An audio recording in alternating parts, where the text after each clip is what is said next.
to the Bible Sense, where we explore timeless wisdom for modern living. If you like what you hear, make sure to hit that subscribe button and the bell icon. All right, let's talk about something huge. We're going to tackle the relationship between heaven and earth. Now, you and we all have a kind of mental map for this, right? A sort of cosmic GPS. But what if the map we've all been using is wrong?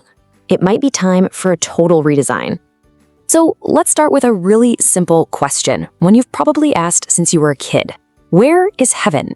Is it past the clouds, beyond the stars, maybe in another galaxy? We kind of think we know the answer, don't we? But do we really? For most of us, the map in our heads is pretty straightforward. You've got Earth, that's our world, our reality, down here. And then there's heaven, that's God's space, a totally separate place way up there. It's a future destination for sure, but definitely not here, and not now. But what if that simple, two-level universe isn't how it was all designed to be? It turns out the biblical authors had a much more dynamic, much more integrated vision of the cosmos. And honestly, it's a vision that might just change how you see, well, everything. This brings us to a really radical idea, the cosmic overlap. See, this isn't about two separate locations on a map anymore. It's about discovering where these two dimensions, heaven and earth, can actually meet and occupy the same space. And this reframes the whole conversation. Heaven isn't just a different location, it's a different dimension. Think of it like two different radio frequencies broadcasting in the same room. They both fill the space, but you can only tune in to one at a time. Heaven and earth are kind of like that, two dimensions designed to coexist in the very same space. And these places where this cosmic intersection happens, they have a fantastic name, hotspots. No, seriously, just like a Wi-Fi hotspot is a physical location where you can access the dimension of the internet, these cosmic hotspots are places right here on Earth where you can step into heaven, into God's very presence and space. So where do we find the first of these hotspots in the biblical story? Well, we have to go all the way back to the beginning, to a place called Eden, where this cosmic overlap was the original, perfect reality. You see, in ancient thought, the Garden of Eden was viewed as a high mountain garden, literally the highest point on Earth, the very place where heaven and earth touched. It was where God's space and human space were completely one. There was no separation at all. To be in Eden was to be on Earth and in God's presence at the exact same time. That was the original design.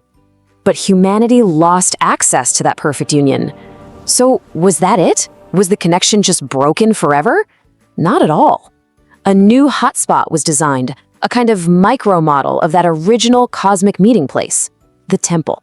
The temple in Jerusalem was designed symbolically and architecturally to be a new Eden.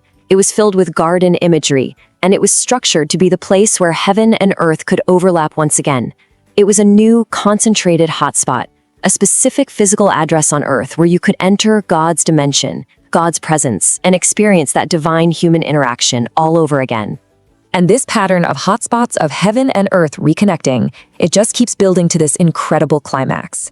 The connection point moves from a garden to a building and then finally to a person.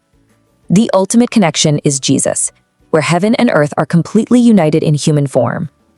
I mean, think about it. Jesus is presented as a walking, talking hotspot, the ultimate merger of heaven and earth.